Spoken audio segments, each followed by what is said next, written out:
name is Dr. Sherifat Balogun, and I work here in the FCT. For me, first of all, I'm not a human medic, I'm a vet. But as a woman, I know postpartum depression there are signs and symptoms of depression that are faced by a woman after giving birth. It can be during, post, that means it's after. It's usually after. But some people start feeling depressed right from when they are pregnant. They feel body changes, things that they are not used to, hormones are different and the rest.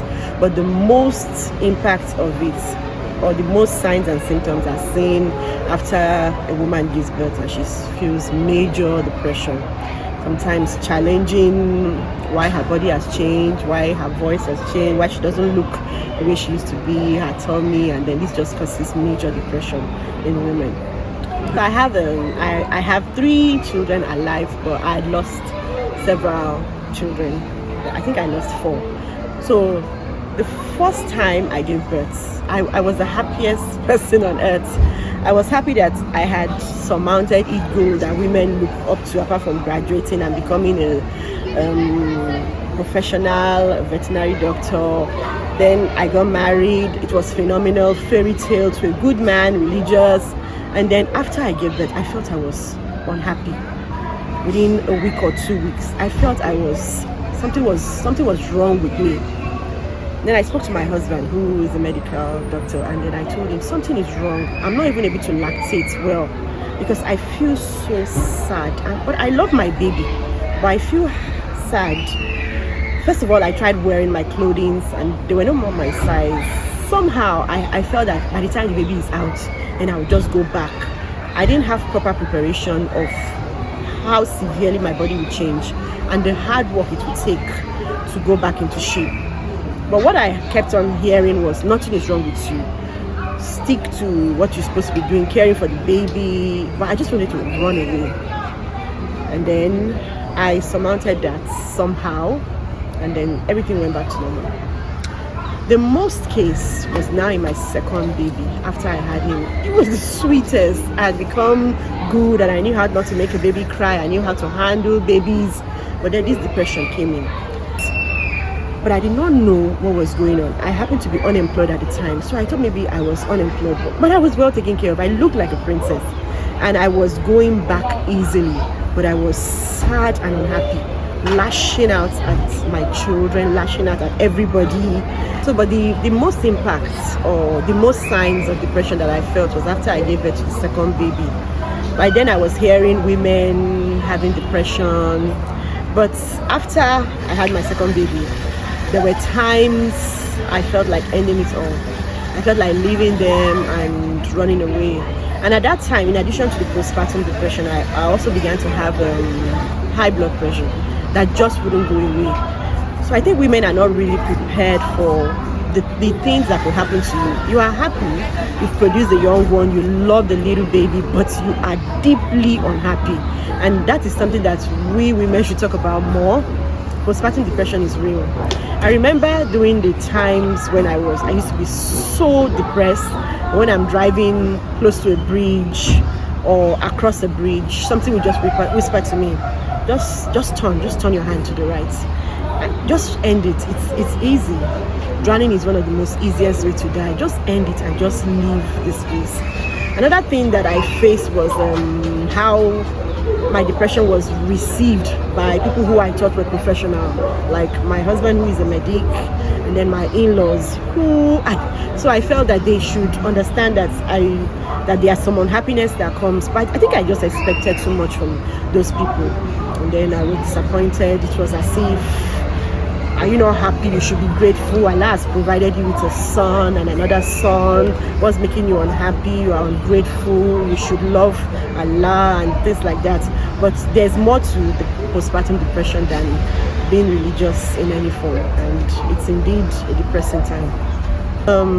One way that I knew I overcame postpartum depression was I accepted myself.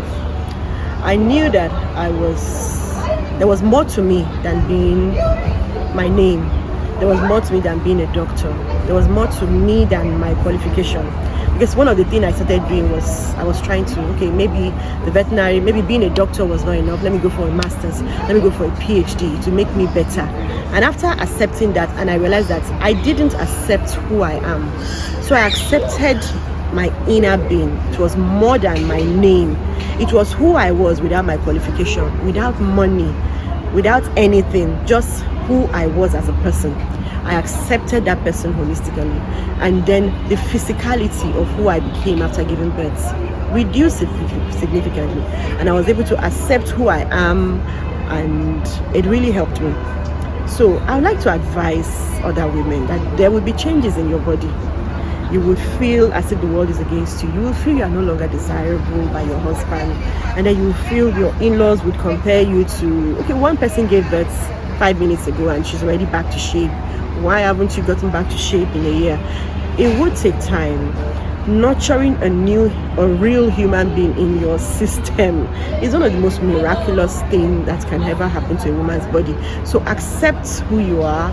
Believe in yourself that you are more than who you are. You are more than privileges that you have. You are more than wealth. You are more than your certificate. You are better and more than whatever house you are living, whatever area.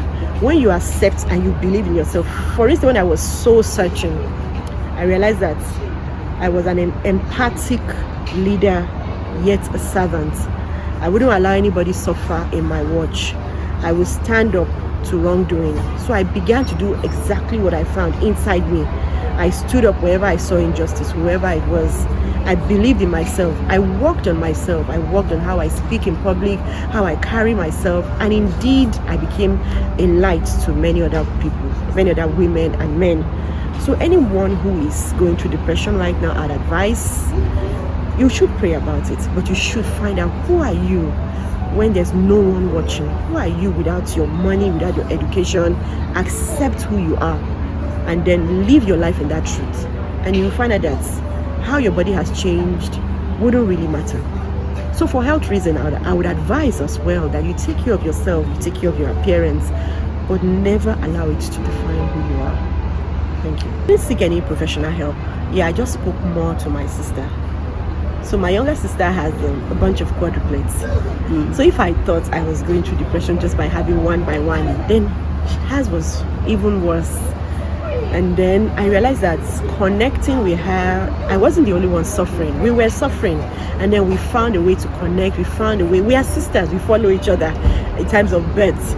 But really opening up to her showed that you are not alone. You are not alone. And great things can happen when you open up and you find out that you're not the only one going through this. It will help you overcome these challenges even faster. One thing I would like to advise for anyone who is around a new mom is to bring out your compassionate self consistently. If you are an in-law, you are a parent, you are a father, you are a husband, bring out your empathic self and do it consistently, so that whoever you're talking to and you're trying to bring out this will know that you're not just bluffing, you're not just talking because you want them to get up and start doing their normal chores in the house, but indeed you understand. Hold them by their hands and walk with them, because it's not an easy thing. Women rarely talk about this. I think talking about it with someone is also part of the healing process. Open up to someone. Open up. Even if you are a man, then you feel, open up to someone else who has gone through it. Today I have to share that I'm one of the most happiest person, and I feel so accomplished today. But I'm happy that I sat down with myself and I found out who I was and I accepted who I was. So it was out of the physicality, I'm a Muslim or whatever. It was out of my religion. It was just me accepting who I was, and I'm so happy and proud about that today. Thank you.